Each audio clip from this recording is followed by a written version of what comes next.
What the Conservatives did was cut services to veterans, including service offices, to create a fake balanced budget.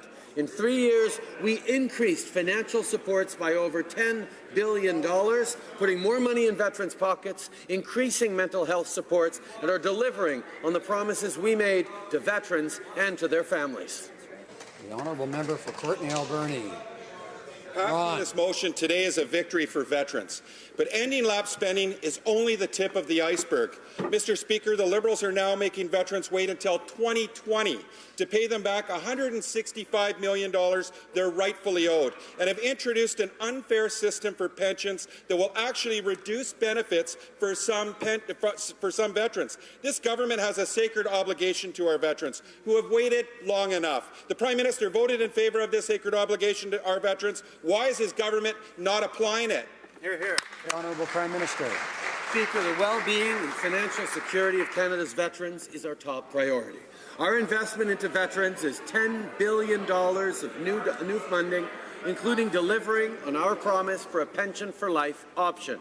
Because more veterans are expected to take the $1,150 monthly tax-free payment for the rest of their lives rather than take a lump sum up front, the budgetary costs are obviously spread out over a longer time.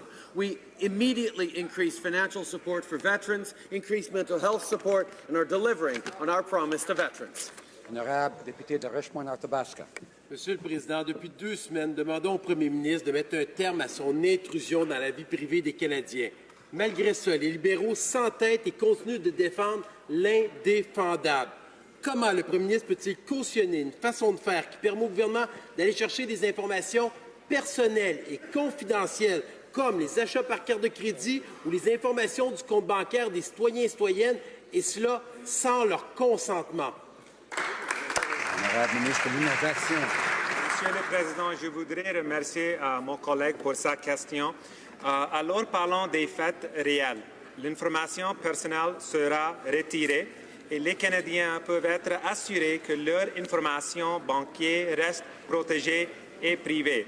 Statistique Canada ne peut absolument pas partager cette information. Aucune personne, aucune organisation, aucun gouvernement, ni le Premier ministre, la vie privée des Canadiens sera protégée. Député de Richmond-Arthabasca. C'est de sûrement être pour ça que le commissaire à la vie privée a déclenché une enquête sur les façons de faire du gouvernement. C'est troublant, Monsieur le Président. Nous avons un Premier ministre qui utilise l'excuse d'un projet pilote pour cautionner le fait que le gouvernement puisse aller chercher des données confidentielles sur plus de 500 000 Canadiens. Nous avons un gouvernement libéral qui brime la vie privée des Canadiens sans qu'ils ne s'en rendent compte. Nous avons un Premier ministre qui accepte que le gouvernement pose des gestes qui vont à l'encontre de la loi sur la protection des renseignements personnels. Je répète ma question au Premier ministre pour la 10e fois. Va-t-il continuer à accepter cette situation qui est indéfendable? L'honorable ministre de l'Innovation. Monsieur le Président, notre gouvernement prend très au sérieux la vie privée des Canadiens. Soyons clairs, il s'agit d'un projet pilote en cours de conception. Aucune donnée, Monsieur le Président, aucune donnée a été collectée. Statistique Canada travaille avec le commissaire à la protection de la vie privée. Merci beaucoup.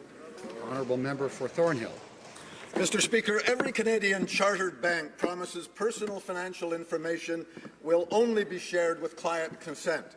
But the Liberals are defending an exception in law allowing Statistics Canada to harvest deeply personal financial data without asking. Europeans this year have new privacy laws that prohibit this sort of privacy exposure without specific client consent. Mr. Speaker, why won't this Liberal government defend the privacy of Canadians and require Statistics Canada to ask permission before they pry into Canadians' most private financial dealings?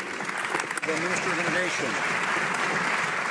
Mr. Speaker, let's highlight some key facts. I think it's important that we talk about the facts. Statistics Canada is pursuing a pilot project. No data has been collected. Customers would be informed, and personal information will be removed. No breaches have occurred with Statistics Canada servers, Mr. Speaker. Those are the facts. Enough with the fake outrage. A member for Thornhill.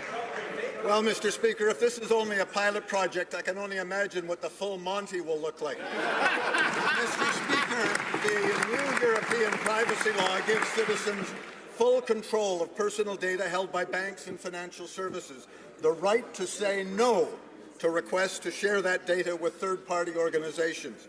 Last week, Canada's Privacy Commissioner told our committee that, quote, individual privacy is not a right to simply trade off for innovation, efficiency, or commercial gain.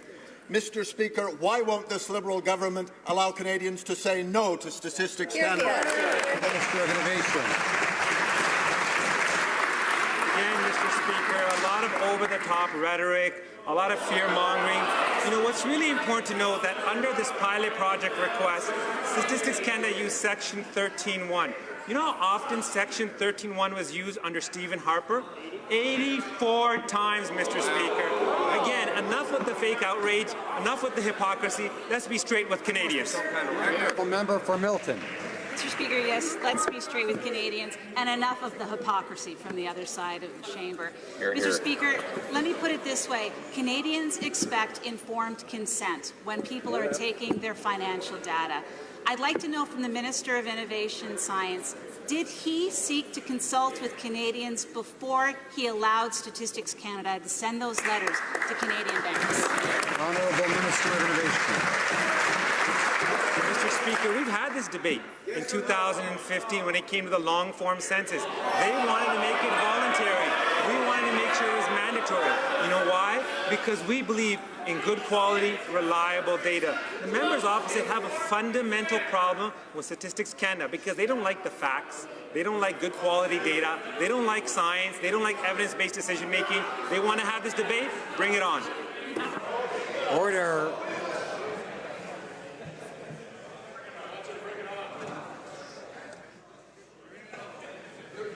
Order. Alors, the honourable member for Milton.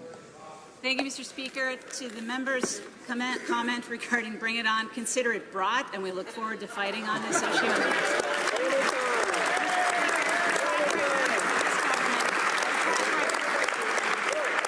The track record for this government when it comes to consultation is just so suspect. They introduced small business tax changes with fully drafted legislation. They consulted on intellectual property. They got 18 comments. But here's some evidence and facts for the minister. 98% of the residents of Calgary Signal Hill say no, and 18,000 Canadians in 5 days have written in to say no to this tax. Honourable Minister of Innovation. Mr. Speaker, the member opposite has given the impression she can do a better job than the chief statistician. I find that very amusing. We believe in Statistics Canada, we believe in their methodology, but more importantly, we believe in the issues around privacy and data protection. Statistics Canada has a very rigorous process of removing personal information. And according to Section 17.1 of the Statistics Canada Act, no courts, no government, no prime minister, no government agency can compel Statistics Canada to reveal any personal information. They never have and they never will compromise on privacy and data protection. Député de Jean-Pierre. Monsieur le Président, j'ose